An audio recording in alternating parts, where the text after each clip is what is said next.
ஜமா படத்துல கல்யாணத்துக்கு சாமி வந்தபோது, ஊர் மக்கள் எல்லாருமே சேர்ந்து, "அவன் அர்ஜுன கட்டுறது தான் சரி" அப்படின்னு சொல்லிருவாங்க. ஆனா தாண்டவத்துக்கு அதுல சுத்தமா உடன்பாடே இருக்காது. அதனால அவர் என்ன சொல்லுவார்ன்னா, "அவன் குந்தி கட்டட்டும், நான் கர்ணன் கட்டுறேன்" அப்படின்ட்டு ஸ்திரீ பார்ட் குடுத்துருவாரு. நாடகத்தோட கிளைமாக்ஸ்ல கர்ணன் இறந்துடுறான்.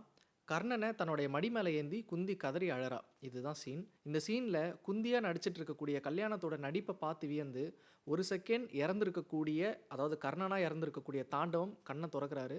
கண்ண தொறந்து அழுறாரு. அழுது மறுபடியும் கண்ண மூடிக்கிறாரு. இந்த அழுகைய நம்ம 3 விதமா புரிஞ்சுக்கலாம். 1, இவ்ளோ அற்புதமா நடிக்கக்கூடிய ஒரு மகா கலைஞன நான் இப்படி அவமானப்படுத்திட்டேனே அப்படிங்கிற குற்ற உணர்ச்சினால அவர் அழுதுருக்கலாம். 2வது, கர்ணனா நான் எத்தனையோ முறை செத்துருக்கேன். ஆனா, எந்த கூத்து கலைஞர்களுமே எனக்காக இவ்ளோ அழுததில்ல. கல்யாணம் குந்தியா நடிச்சு, அவன் வைக்கக்கூடிய ஒப்பாரியில ஒரு ஊரே அழுது என்னுடைய சாவையே அவன் கௌரவப்படுத்திட்டான் அப்படின்னு சொல்லிட்டு, நெகிழ்ச்சியில கூட அவர் அழுதுருக்கலாம்.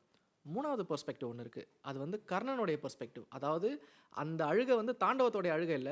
கர்ணனே உயிர்த்தெழுந்து அழுத அழுகை.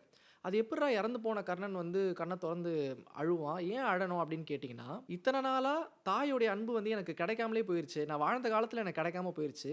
நான் இறந்துட்ட பிறகு தான் என் தாயோடைய இவ்ளோ அன்பு எனக்கு கிடைக்கணுமா? அவளுடைய ஒப்பாரி மூலியமா தான் எனக்கு கிடைக்கணுமா? அப்படின்ட்டு கர்ணனே ஒரு நிமிஷம் ஏக்கப்பட்டு அழுத மாதிரி கூட அந்த சீன நம்ம புரிஞ்சுக்கலாம். எனக்கு இந்த படத்துல புடிச்ச அம்சமே என்ன தெரியுமா?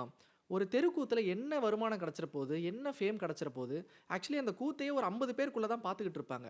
இவ்ளோ சிறிய வட்டத்துக்குள்ள இயங்கிட்டு இருக்கக்கூடிய ஒரு கலைக்காக, அவ்ளோ பெரிய அதிகார போட்டி நடக்கும். அதாவது யார் அர்ஜுன வேஷம் கட்டுறான் அப்படிங்கிறதுல அவ்ளோ பாலிடிக்ஸ் நடக்கும். கலையுடைய அற்பத்தனங்கள் என்னென்ன அப்படிங்கிறத பாரி இளவழகன் அவ்ளோ சூப்பரா காட்டியிருப்பாரு. முள்ள முள்ளால தான் எடுக்கணும்னு சொல்லுவாங்கல்ல, அந்த மாதிரி கலை அவங்களுக்கு குடுக்கக்கூடிய அழுக்குகள் எல்லாத்தையுமே, கலையே கடைசியில சுத்தம் பண்ற மாதிரி சூப்பரா படத்த முடிச்சிருப்பாரு.